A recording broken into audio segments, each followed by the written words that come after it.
আপনার জাহান্নামের ভয় কাঁদার দরকার নেই যদি জাহান্নামে যাওয়ার কাজ না করেন।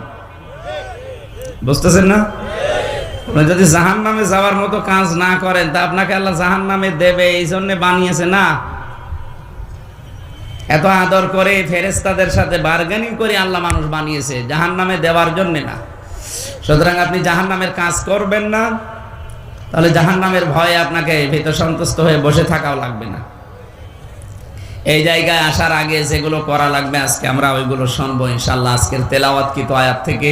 আজকের তেলাওয়াতকৃত আয়াত সূরা তাহা আয়াত নাম্বার মনে আছে আপনাদের? 55 নাম্বার আয়াত। এটা আমরা অন্তত এখানে যারা আছি অলরেডি ছোট বাচ্চা ছাড়া প্রায় সকলেরই মুখস্থ আছে, অনেকে শুনে শুনেও মুখস্থ করে ফেলেছে। মানুষ মারা গেলে আমরা এটা দিয়ে মাটি দেই, মিনহা খলাকনাকুম ওয়া ফিহা নুঈদুকুম ওয়া মিনহা নুখরিজুকুম তারাতান